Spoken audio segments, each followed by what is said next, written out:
Chapter 8. I am Mr. A. I am here to fix toilets, and also pass out. Perhaps that last comment was unfair. Dionysus was the god of other things, such as wine, madness, Oscar night, after parties, and certain types of vegetation. But to me he would always be the annoying little brother who followed me around, trying to get my attention by imitating everything I did. You know the type. You're a god. Your little brother pesters dad to make him a god too, even though being a god is supposed to be your thing. You have a nice chariot pulled by fiery horses. Your little brother insists on getting his own chariot pulled by leopards. You lay waste to the Greek armies at Troy. Your little brother decides to invade India. Pretty typical stuff. Dionysus stood at the top of the hill, as if he'd been expecting us. Being a god, maybe he had. His leopard-skin golf shirt matched the golden fleece in the branch above him quite well. His mauve golf slacks did not. In the old days, I might have teased him about his taste in clothes. Now, I couldn't risk it. A lump formed in my throat. I was already car-sick from our taxi ride and our impromptu game of catch the eyeball. My wounded forehead throbbed. My brain swirled with the new lines of prophecy the Grey Sisters had given us. I didn't need any more things to worry about, but seeing Dionysus again, this would be complicated. Meg slammed the taxi door behind her. "Thanks, guys," she told the Grey Sisters. "Next time, tell me about the dog." Without so much as a goodbye or plea to share their poetry of my literary agent, the Grey Sisters submerged in a pool of red-black tar. Meg squinted up at the hill's summit. "Who's that guy?" We didn't meet him before. She sounded suspicious, as if we were intruding on her territory. "That," I said, "is the god Dionysus." Meg frowned. "Why?" She might have meant, why is he a god? Why is he standing up there? Or why is this our life? All three questions were equally valid. "I don't know," I said. "Let's find out." Trekking up the hill, I fought the urge to burst into hysterical sobbing or laughter. Probably I was going into shock. It had been a rough day, and it wasn't even lunchtime yet. However, given the fact that we were approaching the god of madness, I had to consider the more serious possibility that I was having a psychotic or manic break. I already felt disconnected from reality. I couldn't concentrate. I didn't know who I was supposed to be, or even who I wanted to be. I was getting emotional whiplash from my exhilarating surges of godlike power, my depressing crashes back into mortal frailty, and my adrenaline-charged bouts of terror. In such a condition, approaching Dionysus was asking for trouble. Just being near him could widen the cracks in anyone's psyche. Meg and I reached the summit. Peleus welcomed us with a puff of steam from his nostrils. Meg gave the dragon a hug around the neck, which I'm not sure I would have recommended. Dragons are notoriously not huggers. Dionysus eyed me with a mixture of shock and horror, much the same way I looked at myself in the mirror these days. "So, it's true. What father did to you," he said. "That cold-hearted Glamon." In ancient Greek, Glamon meant something like dirty old man. Given Zeus's romantic track record, I doubted he would even consider it an insult. Dionysus gripped my shoulders. I didn't trust myself to speak. He looked the same as he had for the past half-century. A short, middle-aged man with a pot-belly, sagging jowls and a red nose and curly black hair. The violet tint of his irises was the only indicator that he might be more than human. Other Olympians could never comprehend why Dionysus chose this form, when he could look like anything he wanted.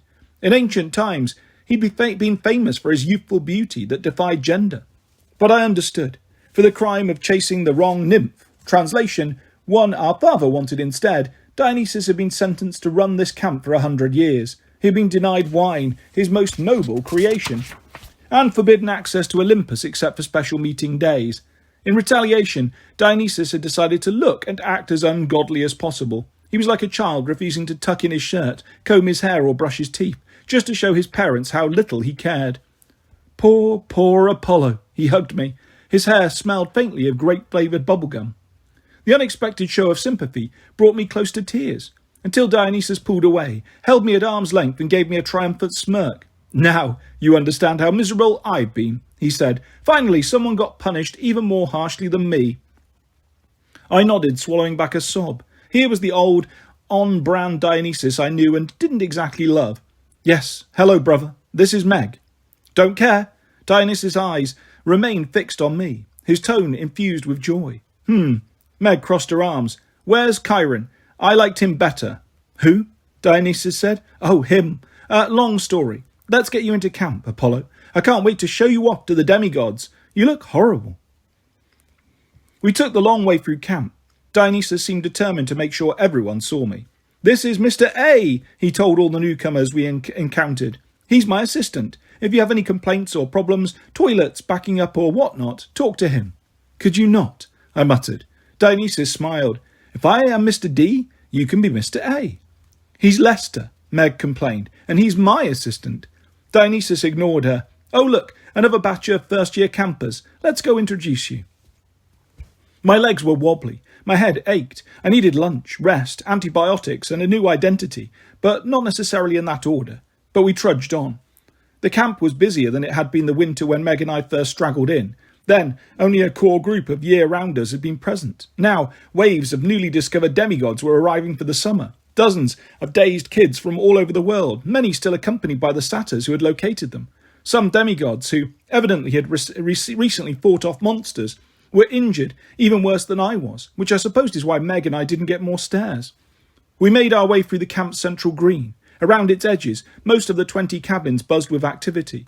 Senior councillors stood in the doorways, welcoming new members or providing directions. At the Hermes cabin, Julia Feingold looked especially overwhelmed, trying to find temporary spots for all the campers still unclaimed by their godly parents. At the Ares cabin, Sherman Yang barked at anyone who got too close to the building, warning them to look out for the landmines around the perimeter. Whether or not that was a joke, no one seemed anxious to find out. Young Harley from the Hephaestus cabin dashed around with a huge grin on his face, challenging the newbies to arm wrestling contests. Across the green, I spotted 2 of my own children, Austin and Kayla, but as much as I wanted to talk with them, they were embroiled in some sort of conflict resolution between a group of security harpies and a new kid who had apparently done something the harpies didn't like. I caught Austin's words. "No, you can't just eat a new camper. They get 2 warnings first." Even Dionysus didn't want to get involved in that conversation. We kept walking. The damage from our wintertime battle against Nero's Colossus had been mostly repaired, though some of the dining hall's columns were still broken. Nestled between 2 hills were a new pond in the shape of a giant's footprint. We passed the volleyball court, the sword-fighting arena, and the strawberry fields until finally Dionysus took pity on me and led us to camp headquarters. Compared to the camp's Greek temples and amphitheatres, the 4-storey sky-blue Victorian known as the Big House looked quaint and homey. Its white trim gleamed like cake frosting. Its bronze eagle weather vane drifted lazily in the breeze. On its wraparound front porch, enjoying lemonade at the card table, sat Nico D'Angelo and Will Solis. "Dad!" Will shot to his feet. He ran down the steps and tackled me in a hug. That's when I lost it. I wept openly. My beautiful son, with his kind eyes, his healer's hands, his sun-warmed demeanour. Somehow he had inherited all my best qualities and none of the worst. He guided me up the steps and insisted I take his seat. He pressed a cold glass of lemonade into my hands and then started fussing over my wounded head. "I'm fine," I murmured, though clearly I wasn't. His boyfriend, Nico D'Angelo, hovered at the edge of our reunion, observing, keeping to the shadows, as children of Hades tend to do. His dark hair had grown longer. He was barefoot, in tattered jeans and a black version of the camp's standard T-shirt, with a skeletal Pegasus on the front above the words Cabin 13. "Meg," Nico said, "take my chair. Your leg looks bad." He scowled at Dionysus, as if the gods should have arranged a golf cart for us. "Yes, fine, sit." Dionysus gestured listlessly at the card table. I was attempting to teach Will and Nico the rules of Pinocchio, but they're hopeless." "Oh, Pinocchio," Meg said. I like Pinocchio." Dionysus narrowed his eyes as if Meg were a small dog who had suddenly begun to spout Emily Dickinson. "Is that so? Wonders never cease." Nico met my gaze, his eyes pools of ink. "So, is it true? Is Jason—" "Nico," Will chided, "don't pressure him." The ice cube shook in my glass. I couldn't make myself speak, but my expression must have told Nico everything he needed to know. Meg offered Nico her hand. He took it in both of his. He didn't look angry exactly. He looked as if he'd been hit in the gut, not just once, but so many times over the course of so many years that he was beginning to lose perspective on what it meant to be in pain. He swayed on his feet. He blinked. Then he flinched, jerking his hands away from Meg's as if he just remembered his own touch was poison. He faltered. "Scusate-me." He hurried down the steps and across the lawn, his bare feet leaving a trail of dead grass. Will shook his head. He only slips into Italian when he's really upset. "The boy has had too much bad news already," Dionysus said, with a tone of grudging sympathy. I wanted to ask what he meant about bad news. I wanted to apologise for bringing more trouble. I wanted to explain all the tremendous and spectacular ways I had failed since the last time I had seen Camp Half-Blood. Instead, the lemonade glass slipped from my fingers. It shattered on the floor. I tipped sideways in my chair as Will's voice receded down a long dark tunnel. "Dad, guys, help me." Then I spiralled into unconsciousness. Chapter 9. Breakfast is the meal, with pancakes and burnt yoghurt, and insanity. Bad dreams? Sure, why not? I suffered a series of Instagram boomerang nightmares, the same short scenes looped over and over. Lucaselva, hurtling over a rooftop, the Amphisbaena, staring at me in bewilderment as two crossbow bolts pinned his necks to the wall. The Grey Sister's eyeball flying into my lap and sticking there like it was coated in glue. I tried to channel my dreams in a more peaceful direction. My favourite beach in Fiji, my old festival day in Athens, the gig I played with Duke Ellington at the Cotton Club in 1930. Nothing worked. Instead, I found myself in Nero's throne room. The loft space took up one whole floor of his tower. In every direction, glass walls looked out over the spires of Manhattan. In the centre of the room, on a marble dais, the Emperor sprawled across a gaudy velvet couch throne. His purple satin pyjamas and tiger-striped bathrobe would have made Dionysus jealous. His crown of golden laurels sat askew on his head, which made me want to adjust the neck beard that wrapped around his chin like a strap. To his left stood a line of young people, demigods I assumed, adopted members of the imperial family like Meg had been. I counted 11 in all, arranged from tallest to shortest, their ages ranging from about 18 to 8. They wore purple-trimmed togas over their motley assortment of street clothes to indicate their royal status. Their expressions were a case study in the results of Nero's abusive parenting style. The youngest seemed struck with wonder, fear and hero worship. The slightly older ones looked broken and traumatized, their eyes hollow. The adolescents showed a range of anger, resentment and self-loathing, all bottled up and carefully not directed at Nero. The oldest teens looked like mini Neros, cynical, hard, cruel junior sociopaths. I could not imagine Meg McCaffrey in that assembly, and yet I couldn't stop wondering where she would fall in the line of horrific expressions. Two Germani lumbered into the throne room carrying a stretcher. On it lay the large, battered form of Lucaselva. They sat her down at Nero's feet, and she let out a miserable groan. At least she was still alive. "The hunter returns empty-handed," Nero sneered. "Plan B it is, then. A 48-hour ultimatum seems reasonable." He turned to his adopted children. "Lucius, double security at the storage vats. Emilia, send out invitations, and order a cake, something nice. It's not every day we get to destroy a city the size of New York." My dreams self-plummeted through the tower into the depths of the earth. I stood in a vast cavern. I knew I must be somewhere between Delphi, the seat of my most sacred oracle, because the super-volcanic fumes swirling around me smelled like nothing else in the world. I could hear my arch-nemesis, Python, somewhere in the darkness, dragging his immense body over the stone floor. "You still do not see it." His voice was a low rumble. "Oh, Apollo, bless your tiny, inadequate brain. You charge around, knocking over pieces, but you never look at the whole board. A few hours at most. That is all it will take once the last pawn falls. And you will do the hard work for me." His laughter was like an explosion sunk deep into stone, designed to bring down a hillside. Fear rolled over me until I could no longer breathe. I woke feeling like I'd spent hours trying to squirm out of a stone cocoon. Every muscle in my body ached.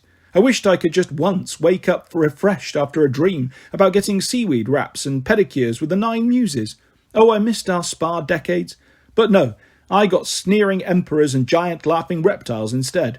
I sat up woozy and blurry-eyed. I was lying in my old cot in the me cabin. Sunlight streamed through the windows. Morning light?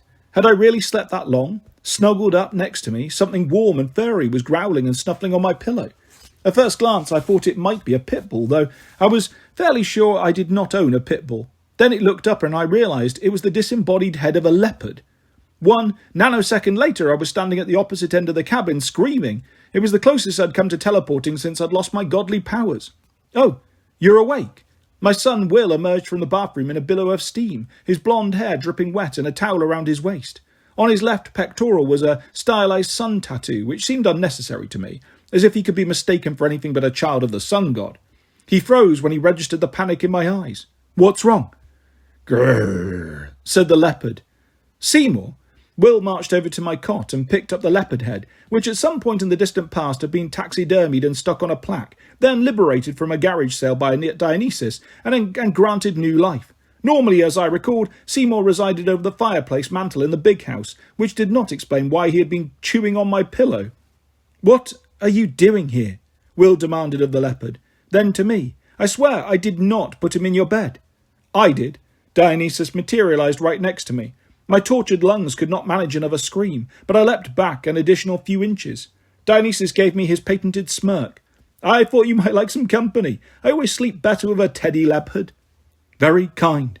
I tried my best to kill him with eye daggers, but I prefer to sleep alone. "As you wish. Seymour, back to the big house." Dionysus snapped his fingers and the leopard head vanished from Will's hands. "Well then," Dionysus studied me. "Feeling better after 19 hours of sleep?" I realised I was wearing nothing but my underwear. With my pale, lumpy mortal form covered in bruises and scars, I looked less than ever like a god and more like a grub that had been prized from the soil with a stick. "Feeling great," I grumbled. "Excellent. Will, get in presentable. I'll see you both at breakfast." "Breakfast?" I said in a daze. "Yes," Dionysus said. "It's the meal with pancakes. I do love pancakes." He disappeared in a grape-scented cloud of glitter. "Such a show-off," I muttered. Will laughed. "You really have changed. I wish people would stop pointing that out. It's a good thing." I looked down again at my battered body. "If you say so. Do you have any clothing or possibly a burlap sack I might borrow?" Here's all you need to know about Will Solis. He had clothes waiting for me.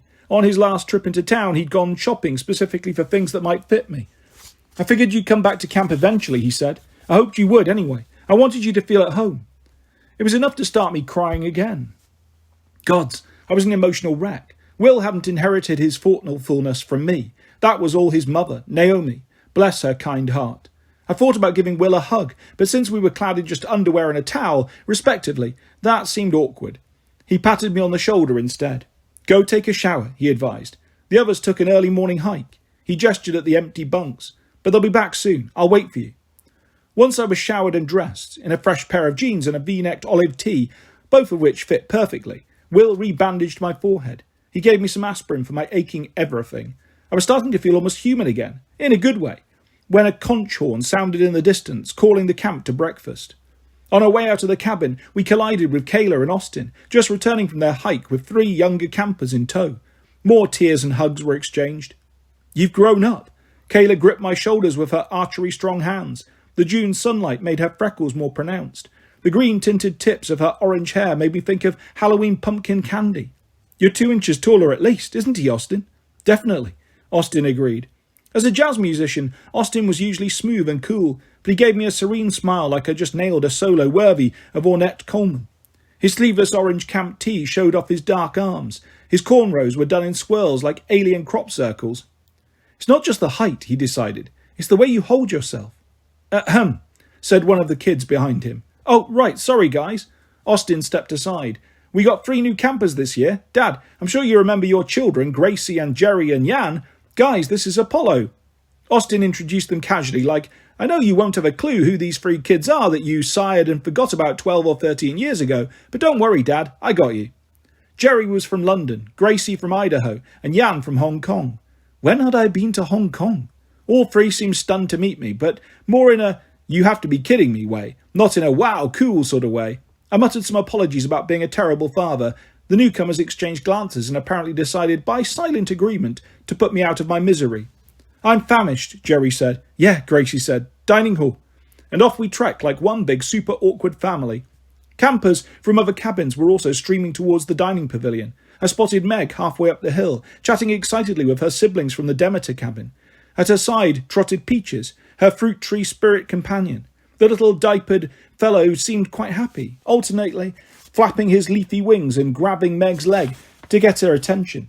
We hadn't seen Peaches since Kentucky, as he tended to only show up in natural settings, or when Meg was in dire trouble, or when breakfast was about to be served. Meg and I had been together so long, usually just the 2 of us, that I felt a pang in my heart watching her stroll along with a different set of friends. She looked so content without me.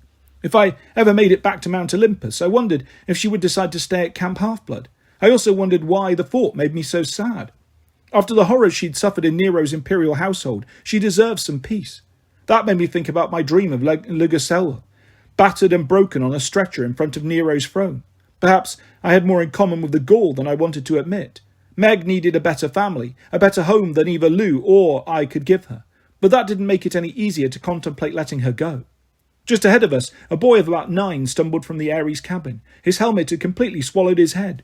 He ran to catch up to his cabin mates, the point of his too long sword tracing a serpentine line in the dirt behind him. "The newbies all look so young," Will murmured. "Were we ever that young?" Kayla and Austin nodded in agreement. Jan grumbled, "We newbies are right here." I wanted to tell them that they were all so young. Their lifespans were a blink of an eye compared to my 4 millennia. I should be wrapping them all in warm blankets and giving them cookies rather than expecting them to be heroes, slay monsters, and buy me clothes. On the other hand, Achilles hadn't even started shaving yet when he sailed off to the Trojan War. I'd watched so many young heroes march bravely to their deaths over the centuries. Just thinking about it made me feel older than Kronos' teething ring. After the relatively ordered meals of the 12th Legion at Camp Jupiter, breakfast at the dining pavilion was quite a shock. Councillors tried to explain the seating rules, such as they were, while returning campers jockeyed for spots next to their friends, and the newbies tried not to kill themselves or each other with their new weapons. Dryads wove through the crowd with platters of food, satyrs trotting behind them and stealing bites. Honeysuckle vines bloomed on the Greek columns, filling the air with perfume. At the sacrificial fire, demigods took turns scraping parts of their meals into the flames as offerings to the gods. Cornflakes, bacon, toast, yogurt. Yogurt? A steady plume of smoke rolled into the heavens. As a former god, I appreciated the sentiment, but I also wondered whether the smell of burning yogurt was worth their air pollution. Will offered me a seat next to him, then passed me a goblet of orange juice. "Thank you," I managed. "But where's I scanned the crowd for Nico D'Angelo, remembering how he normally sat at Will's table, regardless of cabin rules. "Up there," Will said, apparently guessing my thoughts. The son of Hades sat next to Dionysus at the head table. The god's plate was piled high with pancakes. Nico's was empty. They seemed an odd pair, sitting together, but they appeared to be in deep and serious conversation. Dionysus rarely tolerated demigods at his table. If he was giving Nico such undivided attention, something must be seriously wrong. I remembered what Mr. D had said yesterday, just before I passed out. That boy has had too much bad news already. I repeated, then frowned at Will. What did that mean? Will picked at the wrapper of his brown muffin. It's complicated. Nico sensed Jason's death weeks ago. It sent him into a rage. "I'm so sorry." "It's not your fault," Will assured me. "When you got here, you just confirmed what Nico already knew. The thing is, Nico lost his sister Bianca a few years back. He spent a long time raging about that. He wanted to go into the underworld to retrieve her, which, I guess as a son of Hades, he's really not supposed to do. Anyway, he was finally starting to come to terms with her death. Then he learned about Jason, the first person he really considered a friend. It triggered a lot of stuff for him. Nico has travelled to the deepest parts of the underworld, even down in Tartarus. The fact that he came through it in one piece is a miracle." "With his sanity intact," I agreed. Then I looked again at Dionysus, god of madness, who seemed to be giving Nico advice. "Oh, yeah," Will agreed, his face drawn with worry. "They've been eating most meals together, though Nico doesn't eat much these days.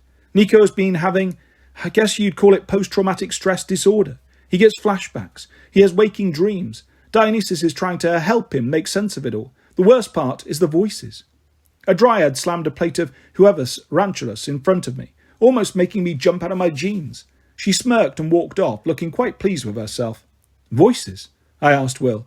Will turned up his palms. "Nico won't tell me much, just someone in Tartarus keeps calling his name. Someone needs his help. It's been all I could do to stop him from storming down into the underworld by himself. I told him, talk to Dionysus first, figure out what's real and what's not. Then, if he has to go, we'll go together." A rivulet of cold sweat trickled between my shoulder blades. I couldn't imagine Will in the underworld, a place with no sunshine, no healing, no kindness. "I hope it doesn't come to that," I said. Will nodded. "Maybe if we can take down Nero, maybe that will give Nico something else to focus on for a while, assuming we can help you." Kayla had been listening quietly, but now she leaned in. "Yeah, Meg was telling us about the prophecy you got, the Tower of Nero and all that. If there's a battle, we want in." Austin wagged a breakfast sausage at me. "Word." Their willingness to help made me feel grateful. If I had to go to war, I would want Kayla's bow at my side. Will's healing skill might keep me alive, despite my best efforts to get killed. Austin could terrify our enemies with diminished minor riffs on his saxophone. On the other hand, I remembered Lugaselwa's warning about Nero's readiness. He wanted us to attack. A full frontal assault would be suicide. I would not let my children come to harm, even if my only other option was to trust Lou's crazy plan and surrender myself to the Emperor. A 48-hour ultimatum, Nero had said in my dream. Then he would burn down New York. Gods, why wasn't there an option C on this multiple-choice test? Clink, clink, clink. Dionysus rose at the head table, a glass and spoon in his hands. The dining pavilion fell silent. Demigods turned and waited for morning announcements. I recalled Chiron having much more trouble getting everyone's attention. Then again, Chiron didn't have the power to turn the entire assembly into bunches of grapes. Mr. A and Will Solis, report to the head table, Dionysus said. The campers waited for more. That's all, Mr. D said. Honestly, do I need to tell you how to eat breakfast? Carry on. The campers resumed their normal happy chaos. Will and I picked up our plates. Good luck, Kayla said. I have a feeling you'll need it. We went to join Dionysus and Nico at the international head table of pancakes. Chapter 10. Huevos rancheros. Do not go with prophecies, much like happiness. Dionysus had not asked for Meg, but she joined us anyway. She plopped down next to me with her plate of pancakes and snapped her fingers at Dionysus. Pass the syrup. I feared Mr. D might turn her into a taxidermied back end for Seymour, but he simply did as she asked. I suppose he didn't want to polymorph the only other person at camp who liked Pinnacle. Peaches stayed behind at the Demeter table, where he was getting fawned over by the campers. This was just as well, since grape gods and peach spirits didn't mix. Will sat next to Nico and put an apple on his empty plate. Eat something. Nico said, though he leaned into Will ever so slightly. Right. Dionysus held up a cream-coloured piece of stationery between his fingers, like a magician producing a card. This came for me last night via Harpy Courier. He slid it across the table so I could read the fancy print.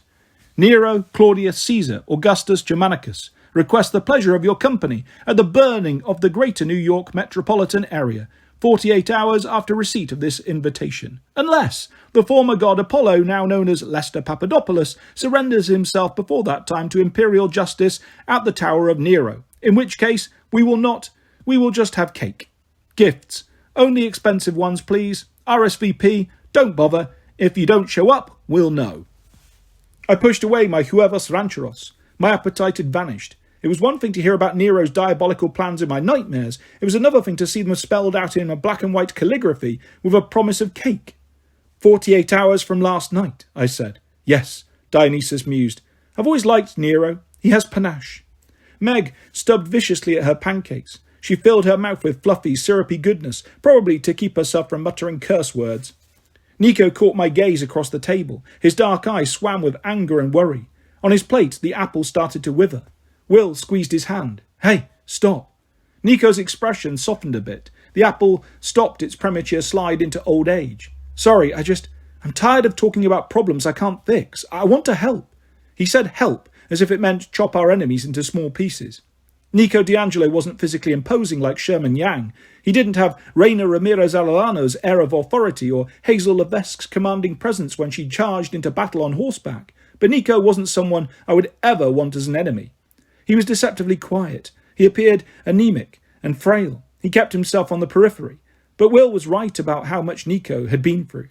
He had been born in Mussolini's Italy. He had survived decades in the time-warped reality of the Lotus Casino. He'd emerged in modern times disoriented and culture-shocked, arrived at Camp Half-Blood, and promptly lost his sister Bianca to a dangerous quest. He had wandered the labyrinth in a self-imposed exile, been tortured and brainwashed by a malevolent ghost. He'd overcome everyone's distrust and emerged from the Battle of Manhattan as a hero. He'd been captured by giants during the rise of Gaia. He'd wandered Tartarus alone and somehow managed to come out alive. And through it all, he'd struggled with his upbringing as a conservative Catholic Italian male from the 1930s and finally learned to accept himself as a young gay man. Anyone who could survive all that had more resilience than Stygian iron. We do need your help, I promised. Meg told you about the prophetic verses. Meg told Will, Nico said. Will told me. Terza rima. Like in Dante, we had to study him in elementary school in Italy. Gotta say, I never thought it would come in handy. Will poked at his brown muffin. Just so I'm clear, you got the first stanza from a cyclops' armpit, the second from a two-headed snake, and the third from 3 old ladies who drive a taxi. We didn't have much choice in the matter, I said, but yes. Does the poem ever end? Will asked. If the rhyme scheme interlocks stanza to stanza, couldn't it keep going forever? I shuddered. I hope not. Usually the last stanza would include a closing couplet, but we haven't heard one yet. Which means, Nico said, that there are more stanzas to come. Yippee! Meg shoved more pancake into her mouth. Dionysus matched her with a mouthful of his own, as if they were engaged in a competition to see who could devour the most and enjoy it the least. Well then, Will said with forced cheerfulness, let's discuss the stanzas we have. What was it? The Tower of Nero, two alone ascend. That part's obvious enough. It must mean Apollo and Meg, right? We surrender, Meg said. That's Lugaselwa's plan. Dionysus snorted. Apollo, please tell me you're not going to trust a Gaul. You haven't got that addle-brained, have you? Hey, Meg said, we can trust Lou. She let Lester throw her off a roof. Dionysus narrowed his eyes. Did she survive? Meg looked flustered. I mean... Yes, I interrupted. She did. I told them that I had seen in my dreams the broken Gaul brought before Nero's throne, the emperor's ultimatum, then my plunge into the caverns beneath Delphi, where Python blessed my tiny brain. Dionysus nodded thoughtfully. Ah, yes, Python. If you survive Nero, you have that to look forward to. I didn't appreciate the reminder. Stopping a power-mad emperor from taking over the world and destroying a city, that was one thing. Python was a more nebulous threat, harder to quantify, but potentially 1,000 times more dangerous. Meg and I had freed 4 oracles from the grasp of the triumvirate, but Delphi still remained firmly under Python's control. That meant the world's main source of prophecy was being slowly choked off, poisoned, manipulated. In ancient times, Delphi had been called the Omphalos, the navel of the world. Unless I managed to defeat Python and retake the oracle, the entire fate of humanity was at risk. Delphic prophecies were not simply glimpses into the future, they shaped the future. And you did not want an enormous malevolent monster controlling a wellspring of power like that, calling the shots for all human civilization. I frowned at Dionysus. You could always, decide to help. He scoffed. You know as well as I do, Apollo, that quests like this are demigod business. As for advising, guiding, helping, that's really more Chiron's job. He should be back from his meeting. Oh, tomorrow night, I would think, but that would be too late for you. I wished he hadn't put it in that way. Too late for you. What meeting? Meg asked. Dionysus waved the question away. Some joint task force, he called it. The world often has more than one crisis happening at one time. Perhaps you've noticed. He said he had an emergency meeting with a cat and severed head, whatever that means. So, instead we get you, Meg said. Believe me, child, I would rather not be here with you delightful rapscallions either. After I was so helpful in the wars against Kronos and Gaia, I was hoping Zeus might grant me early parole from my servitude in this miserable place. But, as you can see, he sent me right back to complete my 100 years. Our father does love to punish his children. He gave me that smirk again, the one that meant, at least you got it worse. I wished Chiron was here, but there was no point in dwelling on that, or on whatever the old centaur might be up to in his emergency meeting. We had enough to worry about on our own. Python's words kept slithering around in my brain. You never look at the whole board. The evil reptile was playing a game inside a game. No great surprise that he would be using the triumvirate for his own purposes.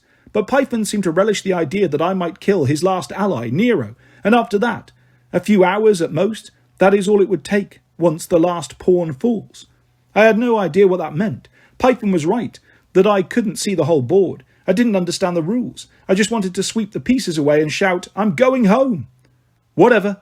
Meg poured more syrup onto her plate in an effort to create Lake Pancake. Point is, that other line says our lives depend on Nero's own. That means we can trust Lou. We'll surrender before the deadline, like she told us.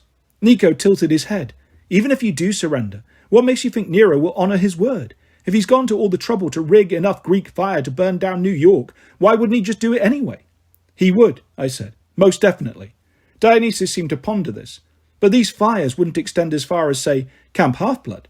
Dude, Will said. What? The god asked. I'm only in charge of the safety of this camp. Lou has a plan, Meg insisted. Once we're captured, Nero will relax his guard. Lou will free us. We'll destroy... She hesitated. We'll destroy his phasis. Then he'll be weak. We can beat him before he burns the city. I wondered if anyone else had caught her change of direction, the way she'd felt too uncomfortable to say, we'll destroy Nero. At the other tables, campers continued eating breakfast, jostling each other good-naturedly, chatting about the day's scheduled activities. None of them paid much attention to our conversation. No one was glancing nervously at me and asking their cabin mates if I really was the god Apollo. Why would they? This was a new generation of demigods, just starting their first summer at camp. For all they knew, I was a normal fixture of the landscape, like Mr. D, the satyrs and ritual yogurt burnings. Mr. A, oh yeah, he used to be a god or something, just ignore him. Many times over the centuries I had felt out of date and forgotten, never more so than at that moment. If Lou is telling the truth, Will was saying, and if Nero still trusts her, and if she can break you out, Nico added, and if you can destroy the fascists before Nero burns down the city, that's a lot of ifs. I don't like scenarios with more than one if. Like I might take you out for pizza this weekend, Will offered, if you're not too annoying. Exactly. Nico's smile was a bit of winter sun breaking between snow flurries. So, assuming you guys go through this crazy plan, what are we supposed to do? Meg belched. It's right there in the prophecy. The son of Hades thing. Nico's face clouded over. What son of Hades thing? Will developed a sudden interest in his bran muffins wrapper. Nico seemed to realise at the same time I did that Will hadn't shared all the lines of the prophecy with him. William Andrew Solis, Nico said, do you have something to confess? I was going to mention it. Will looked at me pleadingly, as if he couldn't make himself say the lines. The son of Hades, cavern runner's friend, I recited, must show the secret way unto the throne. Nico scowled with such intensity, I feared he might make Will wither like the apple. You think that might have been good to mention sooner? Hold on, I said, partly to spare Will from Nico's wrath, and partly because I had been racking my brain trying to think who these cavern runners might be, and I still had no clue. Nico, do you know what those lines mean? Nico nodded. The cavern runners are new friends of mine. They're hardly friends, Will muttered.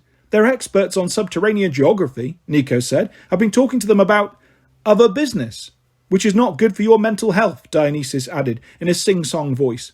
Nico gave him a deaf-to-apples look. If there is a secret way into Nero's tower, they might know it. Will shook his head. Every time you visit them. He let his statement die, but the concern in his voice was as jagged as broken glass. Then come with me this time, Nico said. Help me.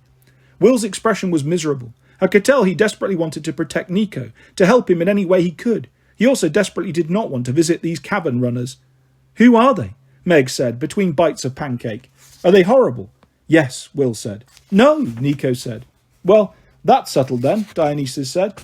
Since Mr. D'Angelo seems intent on ignoring my mental health advice and going on this quest. That's not fair, Nico protested. You heard the prophecy. I have to.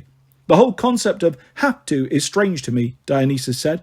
But if your mind is made up, you'd best get going, eh? Apollo only has until tomorrow night to surrender, or fake surrender, or whatever you wish to call it. Anxious to get rid of us? Meg asked. Dionysus laughed. And people say there are no stupid questions, but if you trust your friend Lululemon, Lucaselwa, Meg growled. Whatever. Shouldn't you hurry back to her? Nico folded his arms. I'll need some time before we leave. If I want to ask my new friends a favour, I can't show up empty-handed. Oh, ick, Will said. You're not going to, Nico raised an eyebrow at him like, really, boyfriend? You're already in the doghouse. Will sighed. Fine, I'll go with you too. Gather supplies. Nico nodded. That'll take us most of the day, Apollo. Meg, how about you stay at camp and rest up for now? The four of us can leave for the city first thing tomorrow morning. That should still give us enough time. But my voice faltered. I wanted to protest, but I wasn't sure on what grounds. Only a day at Camp Half-Blood before our final push towards destruction and death. There wasn't nearly enough time to procrastinate. I thought a quest had to be formally authorised. I formally authorise it, Dionysus said. But it can only be 3 people, I said. Dionysus looked at Will, Nico and me. I'm only counting 3. Hey, Meg said. I'm coming too. Dionysus pointedly ignored her. We don't even have a plan, I said. Once we find this secret path, what do we do with it? Where do we start? We start with Rachel, Will said, still picking glumly at his muffin. A dare reveals the path that was unknown. The truth pierced the base of my neck like an acupuncture needle. Of course, Will's interpretation made total sense. Our old friend would probably be at home in Brooklyn, just starting her summer break, not expecting me to crash her place and demand help. Rachel Elizabeth Dare, I said. My Delphic priestess. Excellent, Dionysus said. Now that you've got your suicidal quest figured out, can we please finish breakfast and stop hogging the syrup, McCaffrey? Other people have pancakes too. Chapter 11. I apologised to my arrow and undies and, well, everything. What would you do if you only had one day at Camp Half-Blood? Perhaps she'd partake in a game of capture the flag, or ride a Pegasus over the beach, or laze in the meadow enjoying the sunshine and the sweet fragrance of ripening strawberries. All good choices. I did none of them. I spent my day running around in a panic, trying to prepare myself for imminent death. After breakfast, Nico refused to share any more information about the mysterious cave runners. "You'll find out tomorrow," was all he said. When I asked Will, he clammed up and looked so sad I didn't have the heart to press him. Dionysus probably could have enlightened me, but he'd already checked us off his to-do list. "I told you, Apollo, the world has many crises. Just this morning, scientists released another study saying, trying soda to hypertension. If they continue to disparage the name of Diet Coke, I will have to smite someone." He stormed off to plot his revenge on the health industry. I thought Meg, at least, would stay at my side as we got ready for our quest. Instead, she chose to spend her morning planting squash with the Demeter cabin. That's correct, dear reader, she chose ornamental gourds over me. My first stop was the Ares cabin, where I asked Sherman Yang if he had any helpful intel on Nero's tower. "It's a fortress," he said. "A frontal attack would be suicide," I guessed. "No secret entrances?" "Not that I know of. If there were, they'd be heavily guarded and set with traps." He got a faraway look on his face. "Maybe motion-activated flamethrowers? That would be cool." I began to wonder if Sherman would be more helpful as an advisor to Nero. "Is it possible," I asked, "that Nero could have a doomsday weapon in place? For instance, enough Greek fire to destroy New York at the push of a button?" "Whoa!" Sherman developed the love-struck expression of someone seeing Aphrodite for the first time. "That would be amazing. I mean bad. That would be bad, but yeah, it's possible. With his wealth and resources, the amount of time he's had to plan, sure. He'd need a central storage facility and a delivery system for rapid dispersal. My guess? It would be underground, to take advantage of the city's pipes, sewers, tunnels and whatnot. You think he's really got something like that? When do we leave the battle?" I realised I may have told Sherman Yang too much. "I'll get back to you," I muttered, and beat a hasty retreat. Next stop, the Athena cabin.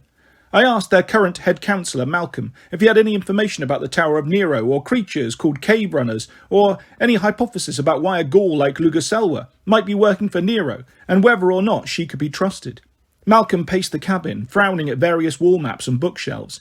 "I could do some research," he offered. "We could come up with a solid intelligence dossier and a plan of attack. That would be amazing. It'll take us about 4 weeks, maybe 3 if we push it. When do you have to leave?" I exited the cabin in tears.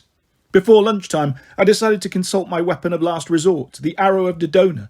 I moved into the woods, thinking perhaps the arrow would be more prophetic if I brought it closer to its place of origin, the grove of Dodona, where trees whispered the future and every branch dreamed of growing up to be a Shakespeare-spouting projectile. Also, I wanted to be far enough from the cabins that no one would see me talking to an inanimate object. I updated the arrow on the latest developments and prophecy verses. Then, Gods help me, I asked its advice. "I toldst thou before," the arrow said, "I seest no other interpretation. Thou must trust the emperor's own." "Meaning Luguselwa," I said. "Meaning I should surrender myself to Nero, because a Gaul I barely know tells me it's the only way to stop the emperor." "Verily," said the arrow. "And seest thou, can you see what will happen after we surrender?" "Nay." "Maybe if I brought you back to the grove of Dodona?" "Nay." It spoke so forcefully that it almost rattled out of my grasp. I stared at the arrow, waiting for more, but I got the feeling its outburst had surprised even it. "So, are you just making horse sounds now?" "A fig," it cursed. At least, I assumed it was a swear and not a lunch order. "Takest me not to the grove, pernicious Leicester? Thinkest thou I shouldst be welcome there, my questing complete?" Its tone wasn't easy to understand, since its voice resonated straight into the plates of my skull, but I thought it sounded hurt.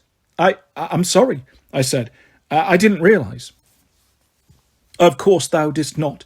Its fletching rippled. "I left not willingly from my home, O Leicester. I was forced, cast out, one small branch, expendable, forgettable, exiled from the chorus of trees until I should prove myself. If now I returned, the entire grove would laugh. The humiliation." It became still in my hand. "Forgettest thou what I said?" it hummed. "Pretendest thou it never happened?" I wasn't sure what to say. All my years as a god of archery had not prepared me for playing therapist to an arrow, and yet I felt terrible for the poor projectile. I had hauled it across the country and back again. I had complained about its shortcomings. I had belittled its advice and made fun of its lofty language. I had never stopped to consider that it had feelings, hopes, dreams, and perhaps even a family as dysfunctional and unsupportive as mine. I wondered bitterly if there was anyone I hadn't neglected, hurt, or overlooked during my time as a mortal. Strike that. during my 4,000 years of existence, period. I could only be grateful that my shoes were not sentient, or my underwear, gods, I would never be able to stop apologising. I have used you poorly, I told the arrow. I'm sorry. Once we've succeeded in our quest, I'll return you to the Grove of Dodona, and you'll be welcomed back as a hero. I could feel the pulse in my fingertips beating against the arrow's shaft. It remained quiet for 6 heartbeats. Aye, it said at last. Doubtless you are right. As far as red flags went, the arrow of Dodona telling me I was right was the reddest and flaggiest I could imagine. What is it? I demanded. You've seen something in the future. Something bad? Its point shuddered. Worry not, thou. I must needs return to my quiver. Now shouldst speak to Meg. The arrow fell silent. I wanted to know more. I knew there was more, but the arrow had signalled that it was done talking, and for once I thought I should consider what it wanted. I returned it to the quiver and began my hike back to the cabins. Perhaps I was overreacting. Just because my life was doom and gloom did not necessarily mean the arrow was doomed too. Maybe it was just being evasive because at the end of my journeys, whether I died or not, it was planning to pitch my life story to one of the Muse's new streaming services. I would be remembered only as a limited series on Calliope Plus. Yes, that was probably it. What a relief. I was almost to the edge of the forest when I heard laughter. The laughter of dryads. I deduced, based on the centuries of experience as a dryad stalker. I followed the sound to a nearby outcropping of rocks, where Meg, McCaffrey and Peaches were hanging out with half a dozen tree spirits. The dryads were fawning over the fruit spirit, who, being no fool, was doing his best to look adorable for the ladies, which meant not baring his fangs, growling or showing his claws. He was also wearing a clean loincloth, which was more than he'd ever done around me. Oh, he's precious, said one of the dryads, ruffling Peach's leafy green hair. These little toes, said another, giving him a foot massage. The Karpos purred and fluttered his branchy wings. The dryads did not seem to mind that he looked like a killer baby grown from a Kaya kit. Meg tickled his belly. Yeah, he's pretty awesome. I found him. That's when the dryads saw me. Gotta go, said one, disappearing in a whirl of leaves. Yeah, I have this, thing, said another, and poofed into pollen. The other dryads followed suit, until it was only Meg, Peaches and me, and the lingering scent of Dryadique, biodegradable shampoo. Peaches growled at me. Peaches! Which no doubt meant, dude, you scared off my groupies. Sorry, I waved my hand. Passing by? Wandering around? Waiting to die? I'm not sure. It's okay, Meg said. Pull up a rock. Peaches snarled, perhaps doubting my willingness to massage his feet. Meg pacified him by scratching behind his ear, which reduced him to a purring puddle of bliss. It felt good to sit, even on a jagged chunk of quartz. The sunshine was pleasant without being too warm. Yes, I used to be a sun god. Now I am a temperature wimp.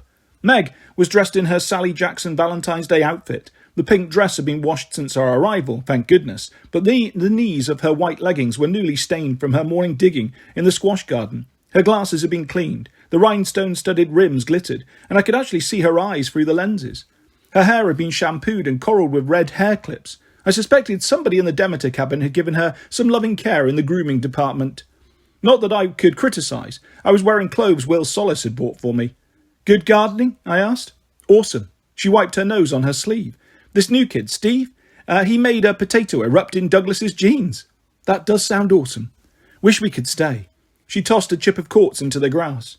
My heart felt like an open blister, thinking about the horrible things that awaited us back in Manhattan. I wanted to grant Meg's wish more than anything. She should have been able to stay at camp, laughing and making friends, and watching potatoes erupt from her cabin mate's jeans like any normal kid. I marvelled at how calm and content she appeared. I'd heard that young people were especially resilient when it came to surviving trauma. They were much tougher than, say, your average immortal. And yet, just for once, I wished I could provide Meg with a safe place to be, without the pressure of having to leave immediately to stop an apocalypse. I could go alone, I found myself saying. I could surrender to Nero. There's no reason you have to... Stop, she ordered. My throat closed up. I could do nothing but wait as Meg twirled a blade of grass between her fingers. You say that because you don't trust me? She asked at last. What? Her question allowed me to speak again. Meg, no, that's not... I betrayed you once, she said, right here in these woods. She didn't sound sad or ashamed about it, the way she once might have. She spoke with a sort of dreamy disbelief, as if trying to recall the person she'd been 6 months ago. That was a problem I could relate to. Meg, we've both changed a lot since then, I said. I trust you with my life. I'm just worried about Nero, how he'll try to hurt you, use you. She gave me a look that was almost teacherly, as if cautioning, Are you sure that's your final answer? I realised what she must be thinking. I claimed I wasn't worried about her betraying me, but I was worried about how Nero could manipulate her. Wasn't that the same thing? I have to go back, Meg insisted. I have to see if I'm strong enough. Peaches cuddled up next to her, as if he had no such concerns. Meg patted his leafy wings. Maybe I've got stronger, but when I go back to the palace, will it be enough? Can I remember to be who I am now and not who I was then? I didn't think she expected an answer, but it occurred to me that perhaps I should be asking myself the same question. Since Jason Grace's death, I'd spent sleepless nights wondering if I could keep my promise to him. Assuming I made it back to Mount Olympus, could I remember what it was like to be human, or would I slip back into being the self-centered god I used to be? Change is a fragile thing. It requires time and distance. Survivors of abuse, like Meg, have to get away from their abusers. Going back to that toxic environment was the worst thing she could do. And former arrogant gods like me couldn't hang around other arrogant gods and expect to stay unsullied. But I suppose Meg was right. Going back was the only way to see how strong we'd got, even if it meant risking everything. Okay, I'm worried, I admitted, about you and me. I don't know the answer to your question. Meg nodded. But we have to try. Together then, I said, one more time into the lair of the beast. Peaches, Peaches murmured. Meg smirked. He says he'll stay here at camp. He needs some me time. I hate it when fruit spirits have more sense than me. That afternoon I filled 2 quivers with arrows. I polished and restrung my bow. From the cabin store of musical instruments I picked a new ukulele. Not as nice or durable as the bronze combat ukulele I'd lost, but still a fearsome stringed instrument. I made sure I had plenty of medical supplies in my backpack, along with food and drink and the usual change of clothes and clean underwear. I apologise, underwear. I moved through the afternoon hours in a daze, feeling as if I were preparing for a funeral, especially my own. Austin and Kayla hovered nearby, trying to be helpful when they could, but without invading my space. We talked with Sherman and Malcolm, Kayla told me. We'll be on standby. If there is any chance we can help, Austin said, we'll be ready to roll at a moment's notice. Words were not sufficient to thank them, but I hope they saw the gratitude in my teary, bruised, acne-pocked face. That night we had the usual sing-along at the campfire. No one mentioned our quest. No one offered a going-away good luck speech. The first-time campers were still so new to the demigod experience, so amazed by it all. I doubted they would even notice we were gone. Perhaps that was for the best. They didn't need to know how much it was at stake. Not just the burning of New York, but whether the Oracle of Delphi would ever be able to give them prophecies and offer them quests, or whether the future would be controlled and predetermined by an evil emperor and a giant reptile. If I failed, these young demigods would grow up in a world where Nero's tyranny was the norm, and there were only 11 Olympians.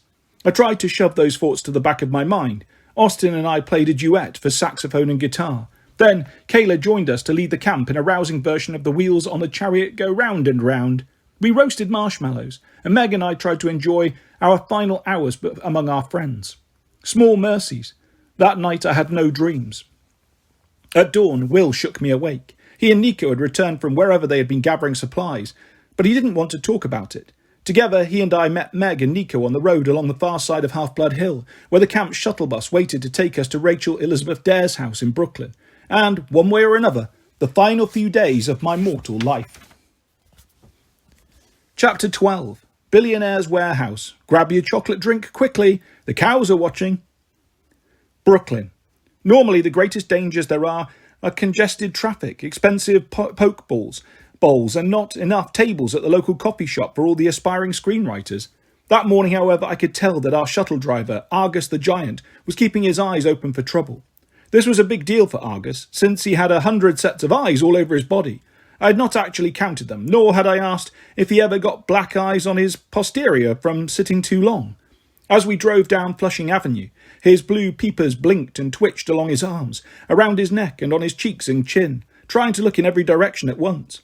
Clearly, he sensed that something was wrong. I felt it too. There was an electric heaviness in the air, like just before Zeus hurled a massive lightning bolt or Beyoncé dropped a new album. The world was holding its breath. Argus pulled over a block from the Dare house, as if he feared to get any closer. The harbour front area had once been working docklands for local fishermen, if I recalled correctly, from the 1800s. Then it had been populated mostly by rail yards and factories. You could still see the pilings of decayed piers jutting out of the water, red brick shells and concrete smokestacks of old workhouses sat dark and abandoned like temple ruins. One open stretch of rail yard was still in operation, with a few heavily graffitied freight cars on the tracks. But, like the rest of Brooklyn, the neighbourhood was rapidly becoming gentrified. Across the street, a building that looked like a one-time machine shop now housed a cafe promising avocado bagels and pineapple matcha. 2 blocks down, cranes loomed from the pit of construction sites. Signs on the fences read, "Hard Hat Area, keep out," and "Luxury rentals coming soon." I wondered if the construction workers were required to wear luxury hard hats.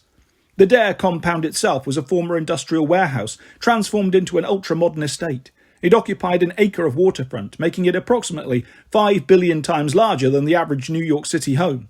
The facade was concrete and steel, like a combination art museum and a bomb-proof bunker. I had never met Mr. Dare, the real estate mogul, but I felt I didn't need to. I understood gods and their palaces. Mr. Dare was operating along the same principles. Look at me, look at my massive pad, spread word of my greatness. You may leave your burnt offerings on the welcome mat. As soon as we were out of the van, Argus floored the accelerator. He sped off in a cloud of exhaust and premium gravel. Will and Nico exchanged looks.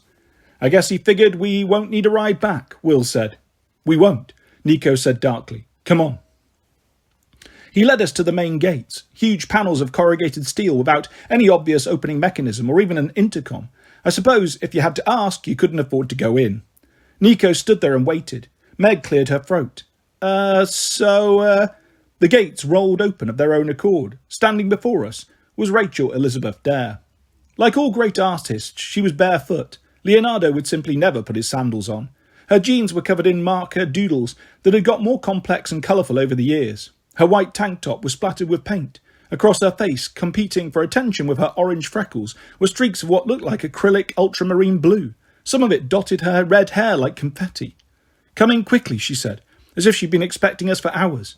"The cattle are watching." "Yes, I said cattle," she told me, preempting my question as we walked through the house. "And no, I'm not crazy. Hi, Meg. Will, Nico, follow me. We've got the place to ourselves." This was like saying we had Yankee Stadium to ourselves. Great, I guess, but I wasn't sure what to do with it. The mansion was organised around a central atrium, Roman style, looking inwards, so peons outside the walls couldn't ruin your view. But at least the Romans had gardens. Mr. Dare seemed to believe only in concrete, metal and gravel. His atrium featured a giant stack of iron and stone that was either a brilliant avant-garde sculpture or a pile of leftover building materials. We followed Rachel down a wide hall of painted cement, then up floating stairways into the second level, which I would have called the living quarters, except that nothing about the mansion felt very alive. Rachel herself seemed small and out of place here, a warm, colourful aberration padding in her bare feet through an architectural mausoleum. At least her room had floor-to-ceiling windows that overlooked the neighbouring rail yard and the river beyond. Sunlight flooded in, illuminating the oak floors, the speckled tarps that doubled as throw rugs, several beanbag chairs, some open cans of paint, and massive easels where Rachel had 6 different canvases going at once. Spread across the back part of the floor was another half-finished painting that Rachel seemed to be working on with drips and splashes, a la Jackson Pollock. Shoved in the corner were a refrigerator and a simple futon, as if eating and sleeping were complete afterthoughts for her. Wow! Will moved to the windows to soak up the view and the sunshine. Meg made a beeline for the refrigerator. Nico drifted to the easels. "These are amazing." He traced the air, following the swirls of Rachel's paint across the canvas. "Hey, thanks," Rachel said absently. "Just warm-ups, really." They looked more like full aerobic workouts to me. Huge, aggressive brushstrokes, thick wedges of colour applied with a mason's trowel, splashes so large she must have swung the entire can of paint to apply them. At first glance, the works appeared to be abstract. Then I stepped back, and the shapes resolved into scenes. That maroon square was the way station in Indianapolis. Those swirls were griffins in flight. A second canvas showed flames engulfing the burning maze, and floating in the upper right quadrant, a string of hazy glowing ships, the fleet of Caligula. A third painting. I began to get misty-eyed all over again. It was a funeral pyre, the last rites of Jason Grace. "You've started having visions again," I said. She looked at me with a kind of resentful yearning, as if she were on a sugar detox and I was waving around a chocolate bar. "Only glimpses. Every time you free an oracle, I get a few moments of clarity. Then the fog settles again." She pressed her fingertips against her forehead. "It's like Python is inside my brain, toying with me. Sometimes I think..." She faltered as if the idea were too disturbing to say aloud. "Just tell me you're going to take him down. Soon." I nodded, not trusting myself to speak. It was one thing for Python to squat in my sacred caverns of Delphi. It was another for him to invade the mind of my chosen Pythia, the priestess of my prophecies. I had accepted Rachel Elizabeth Dare as my most important oracle. I was responsible for her. If I failed to defeat Python, he would continue to grow stronger. He would eventually control the very flow of the future, and since Rachel was inextricably linked to the Delphic, no, I couldn't bear to think what that might mean for her. Whoa! Meg surfaced from Rachel's refrigerator like a diver with gold doubloons. In her hand was a Yoo-hoo chocolate drink. Can I have one? Rachel managed to smile. Help yourself, Meg. And hey, D'Angelo. She pushed him playfully away from the canvas he'd been ogling. Don't brush against the art. I don't care about the paintings, but if you get any colour on you, you'll ruin that whole black and white aesthetic you've got going. Said Nico. Now, what were we talking about? Rachel mused. Over at the window, Will tapped his knuckles against the glass. Are those the cattle? Oh, right. Rachel steered us in that direction. About 100 yards away, between us and the river, a line of 3 cattle cars sat on the railway tracks. Each car was occupied, as evidenced by the bovine snouts that occasionally poked out between the bars. Seems wrong to just leave them parked there, Will said. It's going to get hot today. Rachel nodded. They've been there since yesterday. The cars just kind of appeared overnight.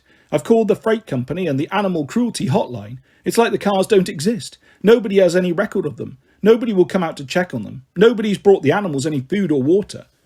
We should free them, Meg said. That would be a very bad idea, Nico said. Meg frowned. Do you hate cows? I don't hate, Nico paused. Well, okay, I'm not super fond of cows, but that's not the point. Those can't be ordinary animals. He glanced at Rachel. You said they just appeared. People don't recognise they exist. You said the cattle were watching. Rachel edged away from the window. Sometimes I can see their eyes between the bars. They'll be looking right at me. And just about the time you arrived, they went crazy, rocking the cars like they were trying to get out.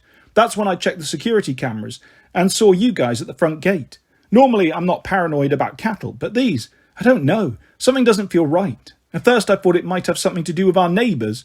She gestured north along the waterfront to an unremarkable cluster of old residential towers. They do strange things sometimes. In the housing project? I asked. She arched her eyebrows. You don't see the big mansion? What mansion? She glanced at Will, Nico, Meg, who all shook their heads. Well, Rachel said, you'll have to take my word for it. There's a big mansion over there. Lots of weird goings-on. We didn't argue with her. Though fully mortal, Rachel had the rare gift of clear sight. She could see through the mist and other magical barriers better than most demigods, and apparently better than most Lesters. She muttered, Once I saw a penguin waddling around their back deck. A what now? Nico asked. But leaving cows in boxes like that for days without food or water, that seems like something different, she said, crueler. Those cows must be bad news. Meg scowled. They seem peaceful enough now. I still say we free them. And then what? Nico asked. Even if they're not dangerous, we just let 3 carloads of cattle wander around Brooklyn. I'm with Rachel. Something about this... He looked like he was trying to dredge something from his memory with no luck. Another feeling I knew well. I say we leave them alone. That's mean, said Meg. We can't. Friends, please. I stepped between Nico and Meg before things escalated into the biggest Hades Demeter smackdown since Persephone's wedding shower. Since the cattle seem to be calm at the moment, let's circle back to that subject after we've discussed what we came here to discuss, yes? The Tower of Nero, Rachel surmised. Will's eyes widened. Have you seen the future? No, William. I used simple logic, but I do have some information that might help you. Everybody grab a yoo-hoo and a beanbag, and let's chat about our least favourite emperor. Chapter 13. There is no blueprint for taking down emperors. Wait, Rachel has one. We circled up our beanbags. Rachel spread blueprints across the floor between us. You guys know about the Emperor's fasces? Meg and I shared a look that meant I wish we didn't. We're familiar, I said. In San Francisco, we destroyed the fasces of Commodus and Caligula, which made them vulnerable enough to kill. I assume you're suggesting we do the same with Nero. Rachel pouted. That killed my big reveal. It took me a long time to figure this out. You did great, Meg assured her. Apollo just likes to hear himself talk. I beg your pardon? Did you find the exact location of Nero's fasces? Nico interrupted, because that would be really useful. Rachel straightened a bit. I think so, yeah. These are the original designs for Nero's tower. They were not easy to get. Will whistled appreciatively. I bet many boffins died to bring us this information. Rachel stared at him. What? Nico sighed. I'm guessing that was a Star Wars reference. My boyfriend is a Star Wars geek of the worst kind. Okay, Signor Mytho-Magic, if you would just watch the original trilogy. Will looked at the rest of us for support and found nothing but blank expressions. Nobody? Oh my gods, you people are hopeless. Anyway, Rachel continued, my theory is that Nero would keep his fasces here.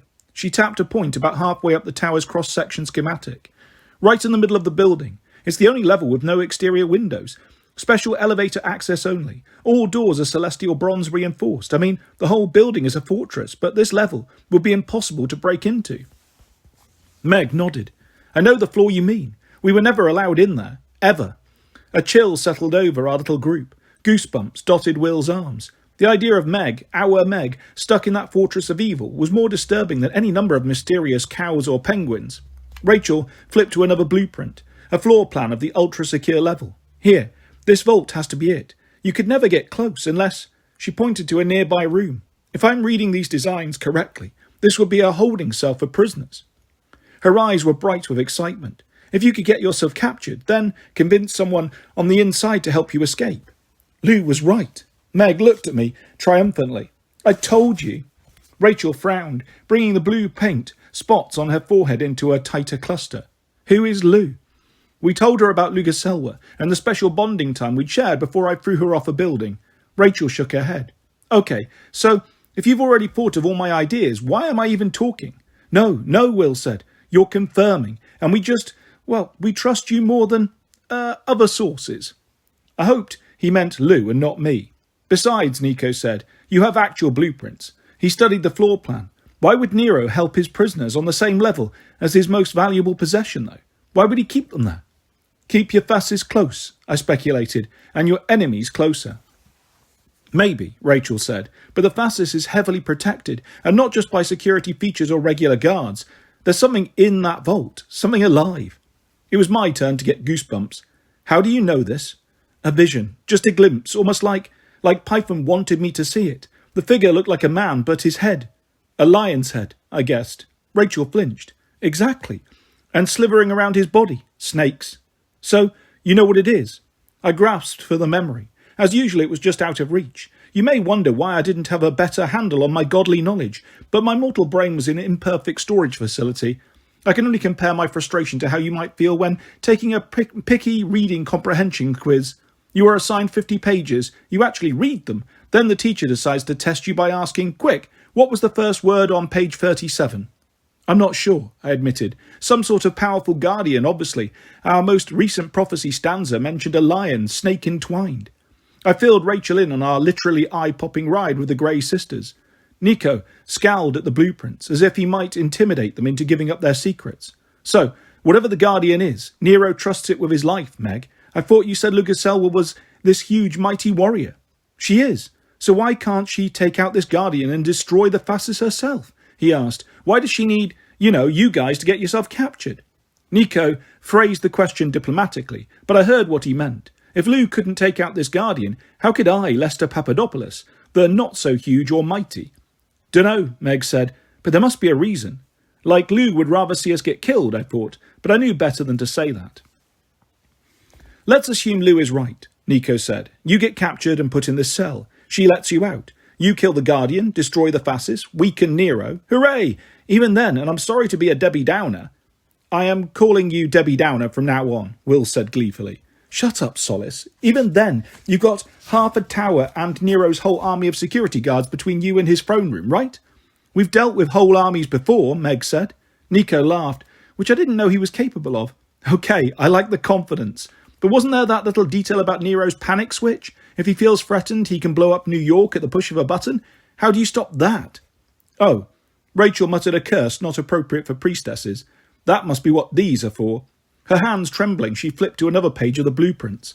I asked my dad's senior architect about them, she said. He couldn't figure them out. Said there's no way the blueprints could be right. 60 feet underground, surrounded by triple retaining walls, giant vats, like the building has its own reservoir or water treatment facility. It's connected to the city's sewer mains. But the separate electrical grid, the generators, these pumps, it's like the whole system is designed to blast water outwards and flood the city. Except not with water, Will said. With Greek fire. Debbie Downer, Nico muttered. I stared at the schematics, trying to imagine how such a system could have been built. During our last battle in the Bay Area, Meg and I had seen more Greek fire than had existed in the whole history of the Byzantine Empire. Nero had more, exponentially more. It seemed impossible, but the Emperor had had hundreds of years to plan and almost infinite resources. Leave it to Nero to spend most of his money on a self-destruct system. He'll burn up too, I marvelled, all his family and guards and his precious tower. Maybe not, Rachel said. The building is designed for self-containment.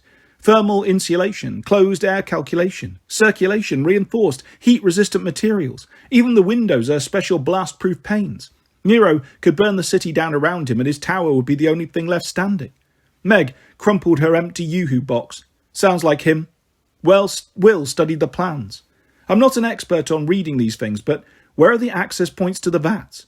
There's only one, Rachel said. Sealed off, automated, heavily guarded, and under constant surveillance. Even if you could break or sneak through, you wouldn't have enough time to disable the generators before Nero pushed his panic button. Unless, Nico said, you tunneled your way into these reservoirs from underneath. You could sabotage his whole delivery system without Nero ever knowing. And we're back to that terrible idea, Will said. They're the best tunnelers in the world, Nico insisted. They could get through all the concrete and steel and celestial bronze with no one even noticing. This is our part of the plan, Will. While Apollo and Meg are getting themselves captured, keeping Nero distracted, we go underground and take out his doomsday weapon. Hold on, Nico, I said. It's high time you explained who these cave runners are. The son of Hades fixed his dark eyes on me, as if I were another layer of concrete to dig through. A few months ago, I made contact with the troglodytes. I choked on a laugh. Nico's claim was the most ridiculous thing I'd ever heard since Mars swore to me that Elvis Presley was alive on, well, Mars. Troglodytes are a myth, I said. Nico frowned. A god is telling a demigod that something is a myth. Oh, you know what I mean. They aren't real. That trashy author, Alien, made them up to sell more copies of his books back in ancient Rome. A race of subterranean humanoids who eat lizards and fight bulls. Please, I've never seen them, not once in my millennia of life. Did it ever occur to you, Nico said, the troglodytes might go out of their way to hide from a sun god? They hate the light. Well, Did you ever actually look for them? Nico persisted. Well, no, but, they're real, Will confirmed. Unfortunately, Nico found them. I tried to process this information. I'd never taken alien stories about the troglodytes seriously. To be fair, though, I hadn't believed in rocks either until the day one flew over my sun chariot and bow-bombed me. That was a big day for me. The rock and several countries that my swerving chariot set on fire. If you say so. But do you know how to find the troglodytes again? I asked. Do you think they would help us? Those are two different questions, Nico said. But I think I can convince them to help, maybe, if they like the gift I got them, and if they don't kill us on sight. I love this plan, Will grumbled. Guys, Rachel said, you forgot about me. I stared at her. What do you mean? I'm coming too. Certainly not, I protested. You're mortal and essential, Rachel said. Your prophecy told you so. A dare reveals the path that was unknown. All I've done so far is show you blueprints, but I can do more. I can see things you can't. Besides, I've got a personal stake in this. If you don't survive the Tower of Nero, you can't fight Python, and if you can't defeat him... Her voice faltered. She swallowed and doubled over, choking. At first, I thought some of her yoo-hoo might have gone down the wrong way. I patted her on the back unhelpfully. Then she sat up again, her back rigid, her eyes glowing. Smoke billowed from her mouth, which is not something normally caused by chocolate drinks. Will, Nico and Meg scooted away in their beanbags. I would have done the same, but for a half a second I thought I understood what was happening. A prophecy. Her Delphic powers had broken through. Then, with sickening dread, I realised this smoke was the wrong colour, pallid yellow instead of dark green, and the stench, sour and decayed like it was wafting straight from Python's armpits. When Rachel spoke, it was with Python's voice, a gravelly rumble charged with malice. Apollo's flesh and blood shall soon be mine. Alone he must descend into the dark, this Sibyl never again to see his sign, lest grappling with me till his final spark, the god dissolves, leaving not a mark. The smoke dissipated. Rachel slumped against me, her body limp. Crash! A sound like shattering metal shook my bones. I was so terrified that I wasn't sure if the noise was from somewhere outside or if it was just my nervous system shutting down. Nico got up and ran to the windows. Meg scrambled over to help me with Rachel. Will checked her pulse and started to say, "We need to get her." "Hey, Nico turned from the window, his face pale and with shock. "We have to get out of here, now. The cows are attacking." Chapter 14. I fall in a hole and choke on my own anger. I am a cow. Moo. In no context can the cows are attacking be considered good news. Will picked up Rachel in a firefighter's lift. For a gentle healer, he was deceptively strong, and together we jogged over to join Nico at the window. In the rail yard below, the cows were staging a revolution. They'd busted through the sides of their cattle cars like an avalanche through a picket fence, and were now stampeding towards the Dare residence. I suspected the cattle hadn't been trapped in those cars at all. They'd simply been waiting for the right moment to break out and kill us. They were beautiful on a nightmarish way. Each was twice the size of a normal bovine, with bright blue eyes and shaggy red hair that rippled in dizzying whirls like a living Van Gogh painting. Both cows and bulls. Yes, I could tell the difference. I was a cow expert. Possessed huge curved horns that would have made excellent drinking cups for the largest and thirstiest of Lou's Celtic kinfolk. A line of freight cars stood between us and the cows, but that didn't deter the herd. They barreled straight through, toppling and flattening the cars like origami boxes. "Do we fight?" Meg asked, her voice full of doubt. The name of these creatures suddenly came back to me, too late, as usual. Earlier, I'd mentioned that troglodytes were known for fighting bulls, but I hadn't put the facts together. Perhaps Nero had parked the cattle cars here as a trap, knowing we might seek out Rachel's help. Or perhaps their presence was simply the fate's cruel way of laughing at me. "Oh, you want to play the troglodyte card? We counter with cows." "Fighting would be no use," I said miserably. "Those are Tauri sylvestris, forest bulls, the Romans called them. Their hides cannot be pierced. According to legend, the Tauri are ancestral enemies of Nico's friends, the troglodytes." "So now you believe the trogs exist?" Nico asked. "I am learning to believe in all sorts of things that can kill me." The first wave of cattle reached the Dare's retaining wall. They ploughed through it and charged the house. "We need to run," I said, exercising my noble duty as Lord Obvious of Durr. Nico led the way. Will followed close behind with Rachel still draped over his shoulder, Meg and me at his back. We were halfway down the hall when the house began to shake. Cracks zigzagged up the walls. At the top of the floating staircase we discovered, fun fact, a floating staircase will cease to float if a forest bull tries to climb it. The lower steps had been stripped from the wall. Bulls rampaged through the corridor below like a crowd of Black Friday bargain hunters, stomping on broken steps and crashing through the atrium's glass walls, renovating the Dare's house with extreme prejudice. "At least they can't get up here," Will said. The floor shook again as the Tory took out another wall. "We'll be down there soon enough," Meg said. "Is there another way out?" Rachel groaned. Down." Will eased her to her feet. She swayed and blinked, trying to process the scene below us. "Cows," Rachel said. "Yeah," Nico agreed. Rachel pointed weakly down the hall we'd come from. "This way." Using Meg as a crutch, Rachel led us back towards her bedroom. She took a sharp right, then clambered down another set of stairs into the garage. On the polished concrete floor sat 2 Ferraris, both bright red, because why have one midlife crisis when you can have 2? In the house behind us, I could hear the cows bellowing angrily, crashing and smashing as they remodelled the Dare compound for that hot, apocalyptic barnyard look. "Keys," Rachel said. "Look for car keys." Will, Nico and I scrambled into action. We found no keys in the cars. That would have been too convenient. No keys on the wall hooks, in the storage bins or in the shelves. Either Mr. Dare kept the keys with him at all times, or the Ferraris were meant to be purely decorative. "Nothing," I said. Rachel muttered something about her father that I won't repeat. "Never mind." She hit a button on the wall. The garage door began to rumble open. "I'm feeling better. We'll go on foot." We spilled into the street and headed north as fast as Rachel could hobble. We were half a block away when the Dare residence shuddered, groaned and imploded, exhaling a mushroom cloud of dust and debris. "Rachel, I'm so sorry," Will said. "Don't care. I hated that place anyway. Dad will just move us to one of his other mansions." "But your art," Meg said. Rachel's expression tightened. "Art can be made again. People can't. Keep moving." I knew we wouldn't have long before the Tauri sylvestris found us. Along this part of the Brooklyn waterfront, the blocks were long, the roads wide and the sightlines clear, perfect for a supernatural stampede.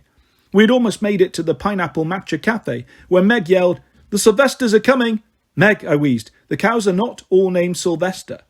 She was right about the threat, though. The demon cattle, apparently unfazed by a building falling on them, emerged from the wreckage of Chez Dare. The herd began to regroup in the middle of the street, shaking rubble from their red hides like dogs fresh from a bath. Get out of sight, Nico asked, pointing to the cafe. Too late, Will said. The cows had spotted us. A dozen sets of blue eyes fixed on our position. The Tory raised their heads, mooed their battle moos, and charged. I suppose we could still have ducked into the cafe, just so the cows would destroy it and save the neighbourhood from the threat of avocado bagels. Instead, we ran. I realised this would only delay the inevitable. Even if Rachel hadn't been groggy from her snake-induced trance, we couldn't outrun the cows. They're gaining, Meg yelled. You sure we can't fight them? You want to try? I asked, after what they did to the house. So, what's their weakness? Rachel asked. They have to have an Achilles heel. Why did people always assume this? Why did they obsess about an Achilles heel? Just because one Greek hero had a vulnerable spot behind his foot. That didn't mean every monster, demigod and villain from ancient Greek times also had a podiatric problem. Most monsters, in fact, did not have a secret weakness. They were annoying that way. Nevertheless, I racked my brain for my factoids I might have gleaned from Alien's trashy bestseller on the nature of animals. Not that I normally read such things, of course. Pits, I speculated. I think farmers in Ethiopia used to use pits against the Tory. Like peach pits, Meg asked. No, like pits in the ground. Fresh out of pits, Rachel said. The Tory had halved the distance between us. Another 100 yards and they would smash us into road jelly. There, Nico yelled. Follow me. He sprinted into the lead. I had to give him credit. When Nico chose a pit, he went for broke. He ran to the luxury apartment construction site, summoned his black Stygian sword from thin air and slashed through the chain-link fence. We followed him inside, where a narrow rim of trailers and portable potties surrounded a 50-foot deep square crater.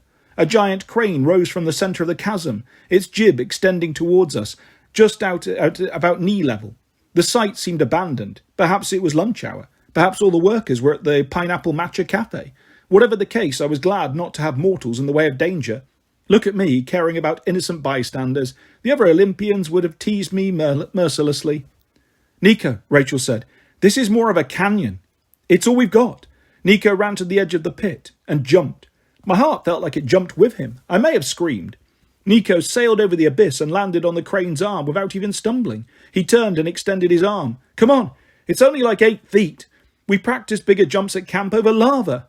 Maybe you do, I said. The ground shook. The herd was right behind us. Will backed up, took a running leap and landed next to Nico. He looked back at us with a reassuring nod. See, it's not that bad. We'll grab you. Rachel went next. No problem. Then Meg, the flying Valentine. When her feet hit the crane, the whole arm creaked and shifted to the right, forcing my friends into a surface stance to catch their balance. Apollo, Rachel said. Hurry. She wasn't looking at me. She was looking behind me. The rumble of the herd was now a jackhammer in my spine. I leapt, landing on the crane arm with the greatest belly flop since Icarus crashed into the Aegean. My friends grabbed my arms to keep me from rolling into the abyss. I sat up, wheezing and groaning, just as the Tory reached the edge of the pit. I hoped they would charge over and fall to their deaths like lemmings, though of course lemmings don't actually do that. Bless their tiny hearts, lemmings are too smart to commit mass suicide. Unfortunately, so were the devil cows. The first few Tory did indeed topple into the pit, unable to stop their momentum, but the rest of the herd successfully applied the brakes. There was a great deal of shoving and jostling and angry mooing from the back ranks, but it appeared that the one thing a forest bull could not smash through was another forest bull. I muttered some bad words I hadn't used since Minoan's First was trending on social media. Across the narrow gap, the Tory stared at us with their murderous baby blue eyes. The sour stench of their breath and the funk of their hides made my nostrils want to curl inwards and die. The animals fanned out around the lip of the chasm, but none tried to jump to the crane arm. Perhaps they'd learned their lesson from the Dare's floating staircase, or perhaps they were smart enough to realise that hooves wouldn't do them much good on narrow steel girders. Far below, the half-dozen fallen cattle were starting to get up, apparently unhurt by the 50-foot drop. They paced around, mooing in outrage. Around the rim of the pit, the rest of the herd stood in a silent vigil as their fallen comrades grew more and more distressed. The 6 didn't seem physically injured, but their voices were clogged with rage. Their neck muscles bulged, their eyes swelled. They stamped the ground, foaming at the mouth, and then, one by one, fell over and lay motionless. Their bodies began to wither, their flesh dissolving until only their empty red hides remained. Meg sobbed. I couldn't blame her. Devilish or not, the cows' deaths were horrible to watch. What just happened? Rachel's voice trembled. I choked. They choked on their own anger, I said. I I didn't think it was possible, but apparently Alien got it right. Sylvestris hate being stuck in pits so much they just gag and die. It's the only way to kill them. Meg shuddered. That's awful. The herd stared at us in apparent agreement. Their blue eyes were like laser beams burning into my face. I got the feeling they'd been after us before just because it was in their nature to kill. Now it was personal. So what do we do about the rest of them? Will asked. Dad, you sure can't... He gestured at our bovine audience. I mean, you've got a god-level bow and 2 quivers of arrows at basically point-blank range. Will, Meg protested. Watching the bulls choke in the pit seemed to have sapped up all her willingness to fight. I'm sorry, Meg, Will said, but we're kind of stuck here. It won't do any good, I promised. Watch. I drew my bow. I knocked an arrow and aimed at the nearest cow. The cow simply stared back at me like, really, dude? I let the arrow fly, a perfect shot, right between the eyes with enough force to penetrate stone. The shaft splintered against the cow's forehead. Wow, Nico said. Hard head. It's the entire hide, I told him. Look, I shot a second arrow at the cow's neck. The creature's shaggy red hair rippled, deflecting the arrowhead and turning the shaft downward so it skittered between the cow's legs. I could shoot at them all day, I said. It won't help. We can just wait them out, Meg suggested. They'll get tired eventually and leave, right? Rachel shook her head. You forgot they waited outside my house in hot cattle cars for 2 days with no food or water until you showed up. I'm pretty sure these things can outlast us. I shivered. And we have a deadline. If we don't surrender to Nero by tonight... I made the explodey hands gesture. Will frowned. You might not get the chance to surrender if Nero sent these cows. He might already know you're here. His men could be on the way. My mouth tasted like cow breath. I remembered what Lugasel had told us about Nero having eyes everywhere. For all I knew, this construction site was one of the Triumvirate's projects. Surveillance drones might be hovering overhead right now. We have to get out of here, I decided. We could climb down the crane, Will said. The cows couldn't follow us. But then what? Rachel asked. We'd be trapped in the pit. Maybe not. Nico stared into the chasm like he was calculating how many bodies could be buried in it. I see some good shadows down there. If we can reach the bottom safely. How do you all feel about shadow travel?